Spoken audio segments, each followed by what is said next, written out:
Hi mga kadiskarte, magandang hapon. So ngayon mga kadiskarte ay 5 o'clock na ng hapon, no? Dito tayo sa ating garden dahil mag-update ako.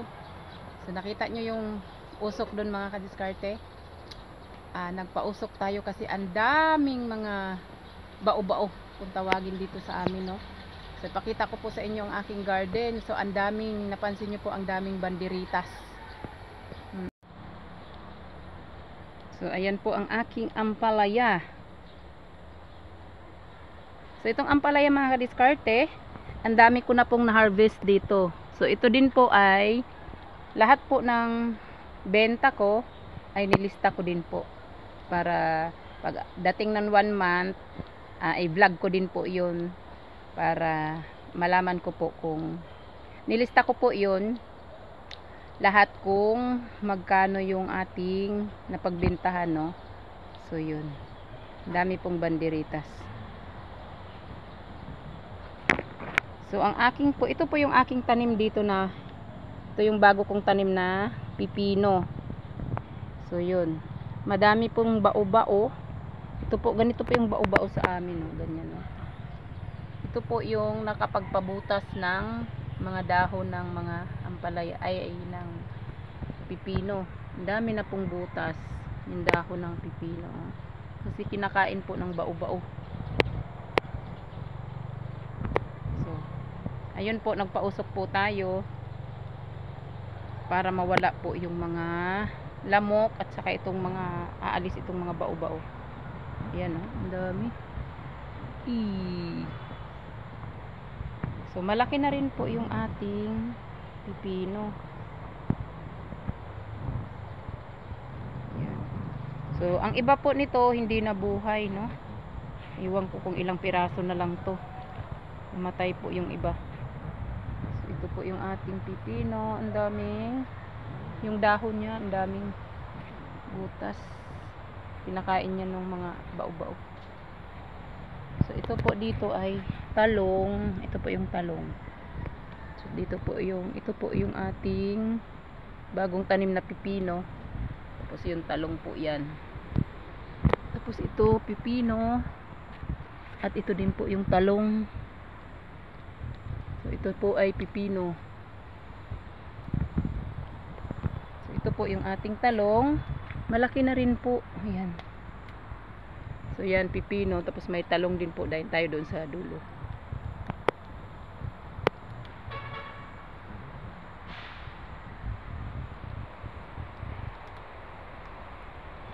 Lapitan po natin ang aking pipino. Ito po yung bagong tanim natin na pipino. So yan. So ayan po ang aking ampalaya. Ang daming banderitas.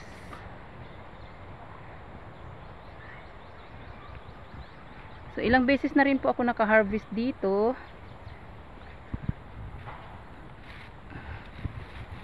Sa ating ampalaya. Itong aking ampalaya po, dapat ano po, talagang kailangan po talagang balutin. Balutin siya ng plastic kasi pag hindi po, naku, masasayang lang, wala tayong mabuong bunga. Kasi nauunahan tayo lagi ng mga peste dito. Daming mga peste dito kahit ito po kasing ampalaya, napakabango po nito. Grabe ito. Ang bango po nito, pati yung dahon. Kaya lapitin siya ng mga insekto. So yan, oh. Wow.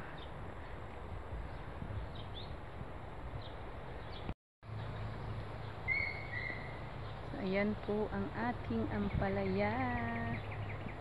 Ito po ang daming banderitas, no? Binabalot po natin kasi daming mga insekto na lumilipad. Mauunahan tayo ng mga insekto. Hindi na mabubuo yung bunga. So ito, oh. Tulad po nito, oh. Ayan, oh. So ito hindi ko po nabalot agad at Yan, kinagat na ng insekto at naging dilaw na po siya. Sayang, madami na po akong nakuha na mga ganito. Kasi laging nauunahan ako ng mga insekto. So dito po tayo. Dito tayo. So ito po, medyo malaki na rin.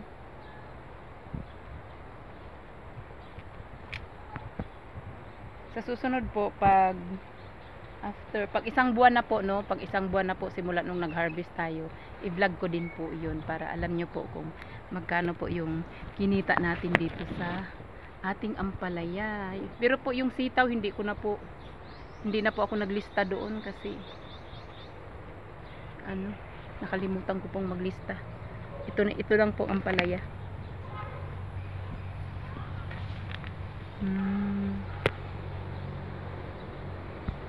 So yan.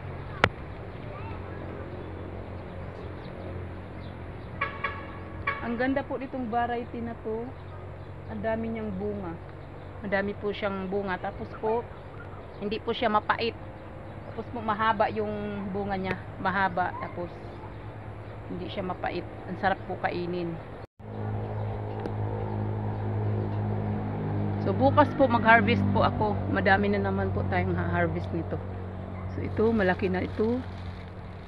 Malaki na ito.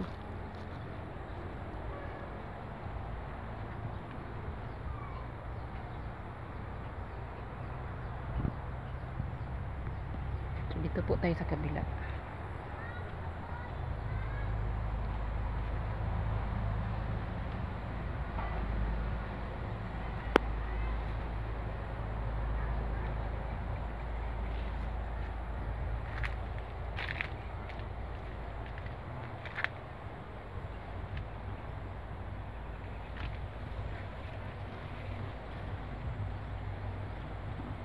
Ito, harvest na rin po natin bukas.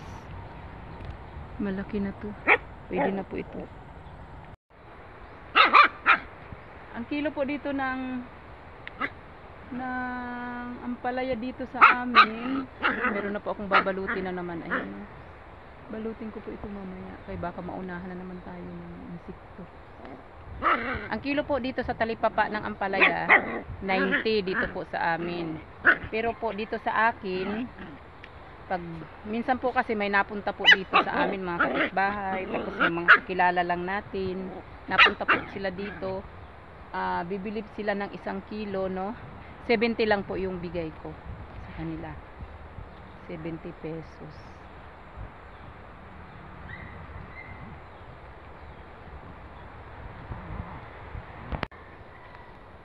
Ito po, mayroon na naman tayong babalutin. Ayan, oh.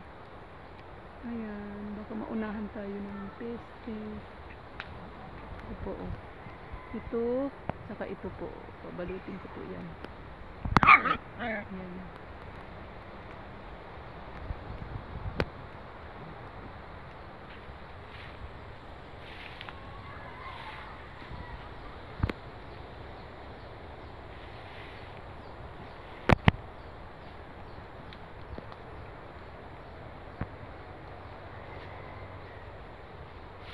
So dito po tayo banda sa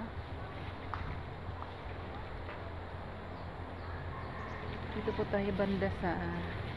yung sitaw natin.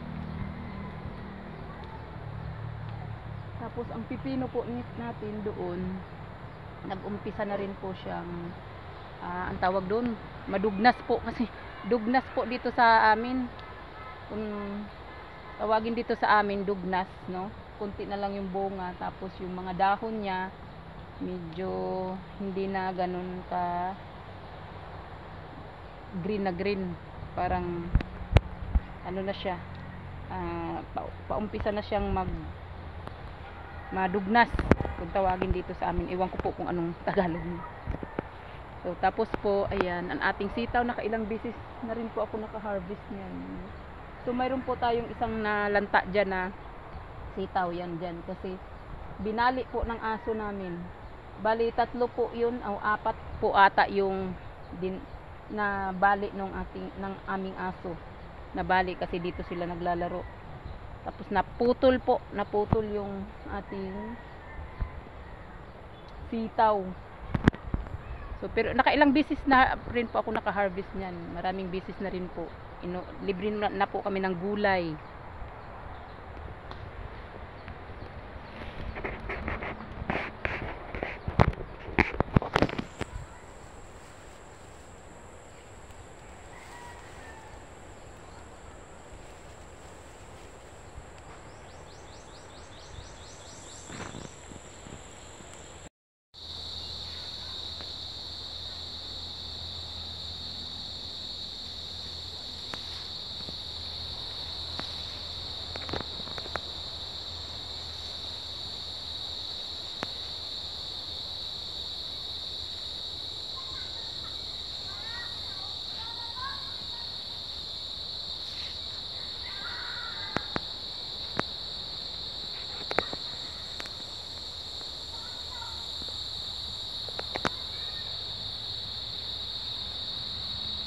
Citra.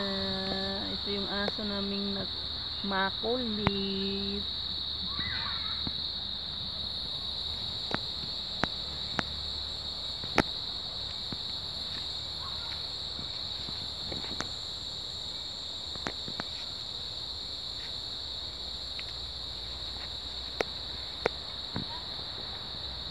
So, ito po yung ating bagong tanim na pipino. Medyo malaki na rin po.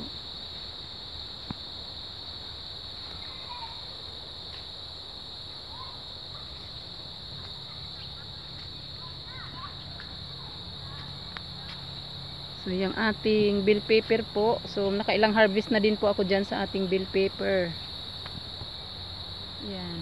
Tapos yung okra po.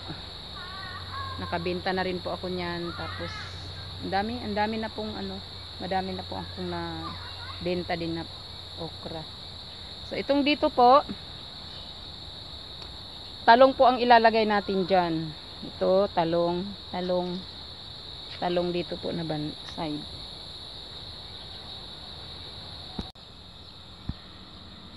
So, ito po yung ating sinidling na talong, no?